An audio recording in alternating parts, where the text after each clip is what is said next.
Yadınızdadır o vaxtlar, smartfonlardan əvvəlki dövrlər. Hər telefonun cibimizdə bir oyun konsolu olmadığı zamanlar. Necə olurdu ki, o balaca, bir neçə kilobaytlıq sadə oyunlar bizi saatlarla ekrana bağlaya bilirdi. Bax, bugün biz məhz elə bir oyundan danışacağıq. Sadə görünüşünün arxasında əslində heyrətamiz bir dərinlik gizlədən əsl bir əfsanədən. Bəli, bəli. Söhbət bir vaxtlar demək olar ki, hər Nokia telefonunda olan Diamond Rush-dan gedir. Hələ sensorlu ekranlar, App Store-lar həyatımıza girməmişdən çox əvvəl o balaca düymələri basa-basa almaz axtarışına çıxırdıq. Yəqin ki, çoxumuzun ilk mobil oyun təcrübəsi məhz bu oyunla başlayıb. Yaxşı, əlbəttə oynamısınız, bəlkə bir neçə səviyyə keçmisiniz, hətta bəlkə də bitirmisiniz. Amma gəlin bir anlıq dayanaq. Bu nostalji hissinin arxasında əslində çoxumuzun heç vaxt fərqinə varmadığı sirlər, dahi bir dizayn və hətta texniki bir möcüzə gizlənir. Gəlin birlikdə bu hekayənin dərinliklərinə enək və görək söhbət nədən gedir. Hekayəmiz 2006-cı ildə başlayır. Məşhur Gameloft şirkəti o dövrün Java əsaslı, yəni JKME platformalı mobil telefonları üçün Diamond Rush-u təqdim edir. Və bu oyun təkcə bir oyun yox, bütün bir nəslin, bir eranın simvoluna çevrilir. Yaxşı, bəs bu J2ME nə deməkdir? Təsəvvür edin, bu balaca, gücsüz bir mühərriklə böyük işlər görməyə imkan verən bir növ sehirli texnologiya kimi idi. O dövrün telefonlarının yaddaşı və prosesor gücü çox məhdud idi. Məhz bu J2ME platformasının sayəsində Diamond Rush kimi bir macəra o balaca ekranlara sığa bildi. İndi isə gəlin oyunun özünə, o sirli qutunun içinə nəzər salaq. Aldanmayın, o sadə görünüşlü piksellərin arxasında klassik Boulder Dash oyunundan ilhamlanmış, çox dərin bir tapmaca platformer var idi. Söhbət təkcə almaz yığmaqdan getmirdi. Əsas məsələ fizika idi. Bəli, fizika. Deməli, missiyamız nə idi? Angkor Watın sirli məbədləri, Bavariyanın qorxunc qəsrləri və Sibirin isə buz kimi soyuq mağaraları. Bütün bu yerlərdə almazları toplayıb çıxışa çatmaq. İlk baxışda asan görünür, elə deyilmi? Amma 40-dan çox səviyyə, 200-dən çox tapmaca, yox, bu heç də uşaq oyunu deyildi. Və təbii ki, bu dünyalar boş deyildi. Hər birinin özünə məxsus təhlükələri var idi. Məsələn, Angkor Watda o sinir pozucu ilanlar vardı. Sadəcə irəli-geri gedirdilər. Amma Bavariyaya çatanda işlər ciddiləşirdi, daha ağıllı cəngavərlər, hörümçəklər. Sibirdə isə təkcə düşmənlər yox, hər an başınıza düşə bilən buz parçaları da sizi gözləyirdi. Oyun sizi heç vaxt rahat buraxmırdı. Daim çətinliyi artırırdı. Amma gəlin əsas məsələyə gələk.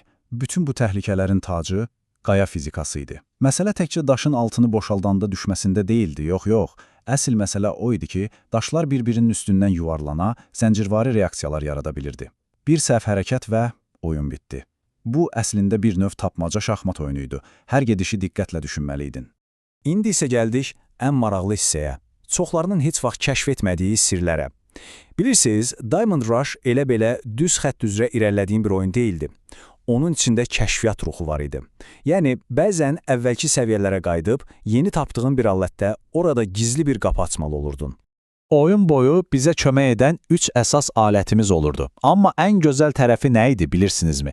Məsələn, oyunun lap axırında Sibirdə tapdığın dondurucu çəkic, əslində oyunun ilk dünyası olan Angkor Watda gizli bir yeri açmaq üçün lazım idi. Bu, sizi məcbur edirdi ki, bütün dünyanı təkrar kəşf edəsiniz.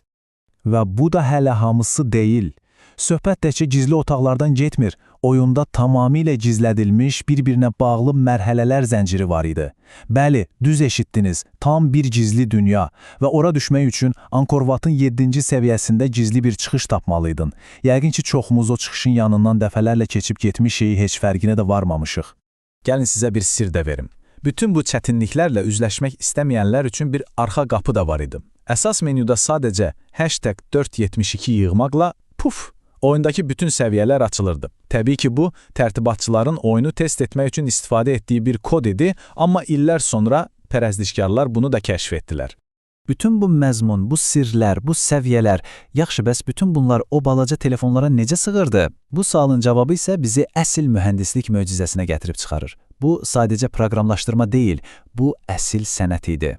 İndi bir rəqəmə diqqət yetirin. 2 megabayt. Hə, düzdür, 2 megabaytdan da az. Bugün bir dənə foto şəkil belə bundan daha çox yer tutur. Bu nəyə bənzər bilirsinizmi? Sanki hərb və sülh romanını bir dənə salfetə yazmağa çalışırsan. Tərtibatçılar hər bir bayta, hər bir bitə qənaət etməliydilər. Və işləri daha da çətinləşdirən bir şey var idi. O vaxtlar bütün Nokia telefonları eyni değildi. Sadə düyməli telefonlar üçün Sirius 40 platforması var idi. Bir də o dövrün ağıllı telefonları üçün daha güclü Sirius 60 platforması. Bu o deməkdir ki, Gameloft eyni oyunun əslində iki fərqli versiyasını hazırlamalı idi ki, hər kəs oynaya bilsin. Və o 2 megabaytın içinə baxanda daha bir maraqlı detal üzə çıxır. Oyunun böyük hissəsi, yəni təxminən 88% Java ilə yazılmışdı. Amma o məşhur daş fizikası kimi ən vacid, ən çox güc tələb edən hissələr var ha, bax onlar daha sürətli işləyən C dilində yazılmışdı. Bu hibrid yanaşma sayəsində oyun ən zəif telefonlarda belə donmurdu. Yaxşı, məhz sonra nə oldu? Bu əfsanə köhnə telefonlarla birlikdə tarixin tozlu rəflərinə mi qalxdı? Heç də yox. Diamond Rush'ın hekayəsi hələ bitməyib. Bu oyun pərəstişkarları sayəsində və hətta rəsmi olaraq yenidən həyata qayıtdı. Gəlin bu səyahətə qısaca nəzər salaq. 2006-da doğuldu, 2000-ci illərin sonunda milyonlarla Nokia telefonunun ayrılmaz parçası oldu. Sonra 2010-cu illərdə pərəstişkarlar onu unutmadı. Android üçün emulyatorlar vasitəsilə yenidən oynanmağa başlandı və nəhayət bugün müasir telefonlarımız üçün rəsmi HD versiyası ilə yenidən qarşımızdadır. Bəs bu yeni versiya, Diamond Quest, orijinalı ilə eynidirmi? Qrafika təbii ki daha müasirdir, hər şey parıldayır. Oyuna böyük boss döyüşləri kimi yeni elementlər əlavə edilib. Amma ən böyük fərq bəlkə də pul modelindədir. Köhnə oyunu telefonla birlikdə alırdım və bitdi. İndiki isə free to play'dir, yəni pulsuz oynayırsan, amma reklamlar və oyun içi alışlar var. Baxın, bu Google Play-dən götürülmüş tipik bir rəydir. Bu sadə cümlə əslində hər şeyi izah edir. Bu sadəcə bir oyun deyil, bu nostaljidir, uşaqlıqdır.